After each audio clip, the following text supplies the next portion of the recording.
Então vocês se lembram que a gente tinha falado que Colossenses, que é uma epístola considerada pelos críticos como uma epístola espúria, ou seja, uma epístola que não foi das mãos de Paulo, mas de alguma comunidade paulina, ou seja, uma epístola deuteropaulina, tritopaulina, né?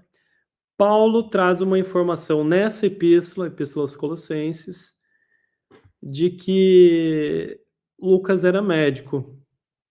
E a gente tem vários trabalhos, e o trabalho que mais se destacou e que mais foi a fundo é um trabalho do fim do século XIX, do Hobart, né? William Kirk Hobart. O nome é The Medical Language of Saint Luke, né?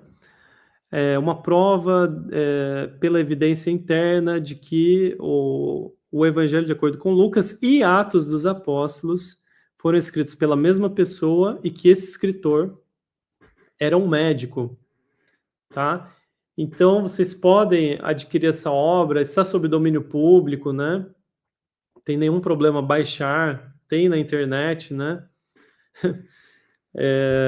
Já tem quase 200 anos, mas é uma obra de referência, né? Então, pelo estilo de Lucas, pelo estilo como Lucas escreve, e uma coisa até que o Padre Espírito me falou, que eu achei bastante interessante, né? Ele também está escrevendo agora um livro sobre São Lucas, vai publicar, acho que até o fim do ano. Ele coloca, falando sobre a, a linguagem médica de Lucas. Você olha o prólogo de São Lucas, o início dele é muito parecido com uma das principais obras do Hipócrates, né?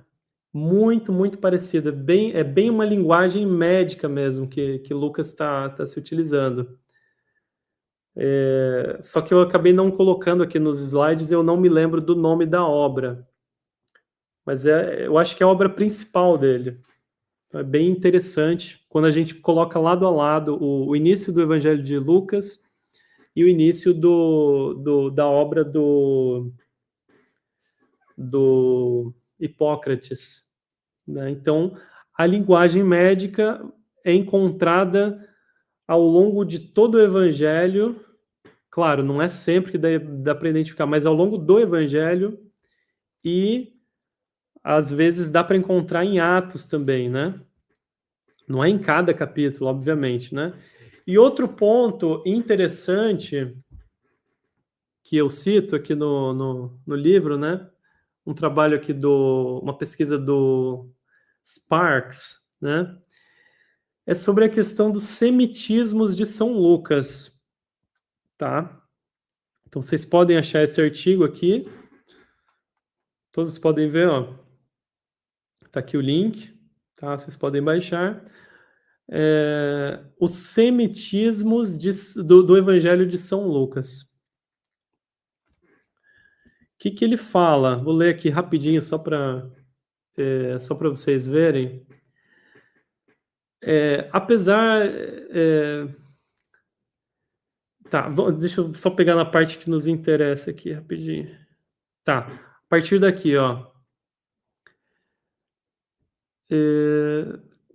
Tá, depois do prefácio do autor, dos primeiros versículos, escrito em um grego, um bom grego idiomático, é apresentado com a narrativa de 24 capítulos, né?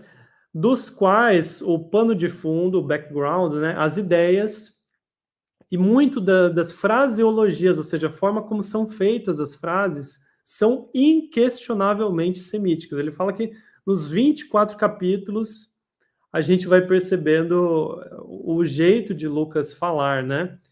Então ele fala, ó, tirando os 4 primeiros versículos, que você não consegue perceber um semitismo ali, você pode ir percebendo por vários vieses que tem ali um quê de semitismo, né? Então, o background semítico dele, ou seja, o pano de fundo semítico, muitas das ideias e algumas das fraseologias semíticas são, com certeza, facilmente explicáveis à luz do assunto, do objeto, né, tratado. Mas se compararmos Lucas com os outros sinópticos, nós somos forçados a admitir que o tema, ou seja, o tema é comum a todos eles, né? Está muito longe de ser uma explanação, uma explicação completa. Pois não apenas tem características de expressões semíticas, os quais os três compartilham. Ocorre em maior frequência em São Lucas, mas há, em adição, toda a peculiaridade semítica de Lucas, isto é, construções, frases e às vezes sentenças completas estranhas em grego, que são normais, idiomáticas, normais no sentido de idiomatismo semítico, né?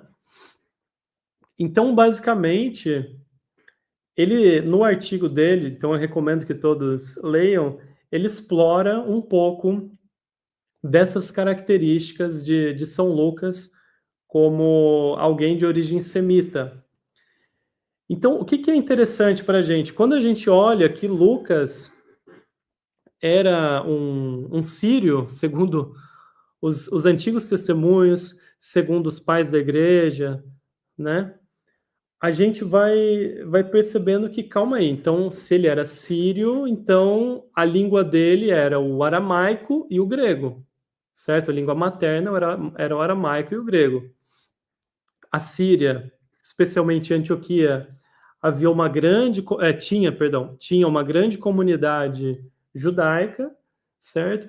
Então, quando a gente olha para os semitismos do Evangelho de São Lucas, por exemplo, a gente poderia falar de Atos também, a gente acaba pensando, então, e essa concepção que o pessoal tem de que ele era um grego, que ele era um pagão? Simplesmente essa concepção não faz sentido.